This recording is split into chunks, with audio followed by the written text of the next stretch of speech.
Shri Kanakadurga entertainments. ఆమె అతడైతే ఒక చక్కటి సందేశాత్మకమైనటువంటి చిత్రం. పాటల రచయిత సుద్దాల అశోక్ తేజ గారు, మ్యూజిక్ డైరెక్టర్ తమ్ముడు కృష్ణ గారు, సూర్యనారాయణ గారు డైరెక్టర్, అదేవిధంగా నిర్మాతలు. ఈనాటి తరానికి జీవితం అంటే ఏంటో తెలియజెప్పాలి, జీవితాన్ని ఏ విధంగా సద్వినియోగం చేసుకోవాలి, తద్వారా జీవితంలో ఏ విధమైనటువంటి ప్రతిభా పాఠవాలను చూపించవచ్చు అనేటువంటి విషయాన్ని చాలా గొప్పగా చిత్రీకరించడం జరిగింది. ఇక్కడవో చెట్టుండేది, ఇక్కడవో చేనుండేది, ఇక్కడవో జీవనది ఎప్పుడు ప్రవహిస్తుండేది. చెట్టు మాయమైపోయిందా,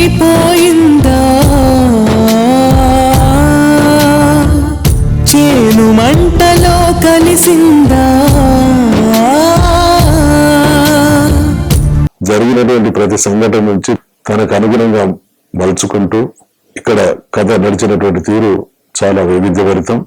నిజంగా గ్రామీణ స్థాయిలో నుండి వచ్చి ఇబ్బందులున్నా ఒక ఆశయాన్ని చేరుకోవాలనేటువంటి ఉద్దేశంతో, అదేవిధంగా తన తండ్రి మరణించినప్పటికీ ఆ బాధను కూడా ఒక రకంగా తను అనుకున్నది సాధించుకోవడానికి ఒక స్ఫూర్తిగా మలిచినటువంటి తీరు చాలా బాగుంది.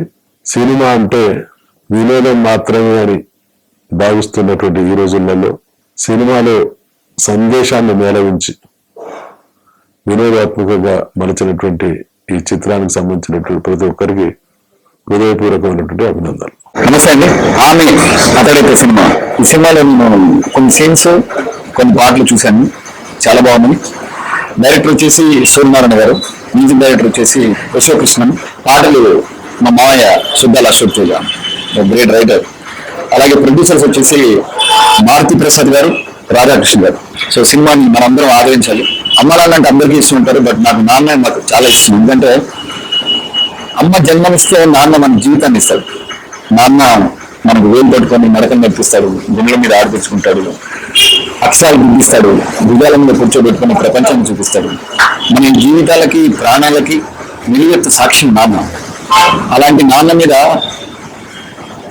ఆ ఊళ్ళో చనిపోగానే ఆ అబ్బాయి హీరో, ఈ సినిమా హీరో, ఇక్కడ చెట్టు ఉండేది, ఇక్కడ చేను ఉండేది, చెట్టు పోయింది, చేను మంటలో కలిసిపోయింది, ఇక్కడ ఎప్పుడు ఎడతెరగకుండా ఎప్పుడు ఒక జీవనది ప్రవహిస్తుండేది, ఆ జీవనది కూడా ఉన్నట్టుండి మాయమైపోయింది అంటారు. ఆ జీవనది ఎవరో కాదు, నాన్న.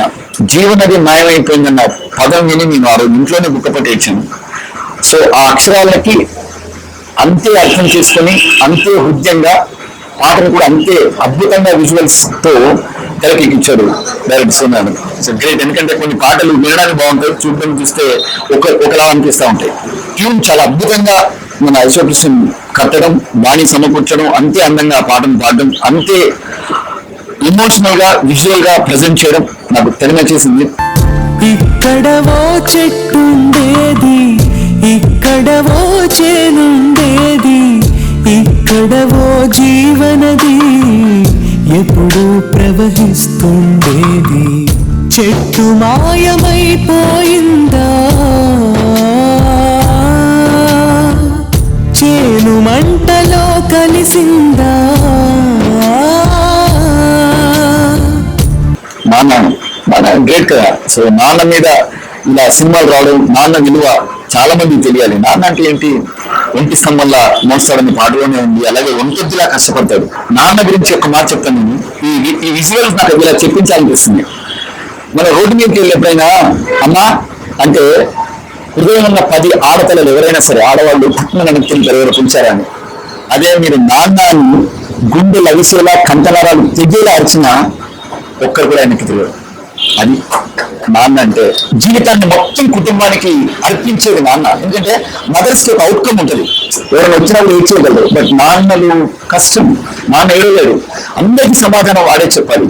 సో సో అలాంటి నాన్న మీద ఒక మంచి పాట రాసినందుకు అశోక్ మాయని, అంత మంచి పాటకి మ్యూజిక్ అందించిన యశోకృష్ణకి, అలాగే ఇంత మంచి థాట్ తో స్క్రిప్ట్ లో ఇది ఒక ఆమె అతడి ఎంటర్టైన్మెంట్ స్క్రిప్ట్ లో ఇలాంటి సీన్ కూడా ఒప్పించి దాన్ని మెప్పించిన సూర్యనారాయణకి కంగ్రాట్స్ చెప్తూ all the best. Love you all.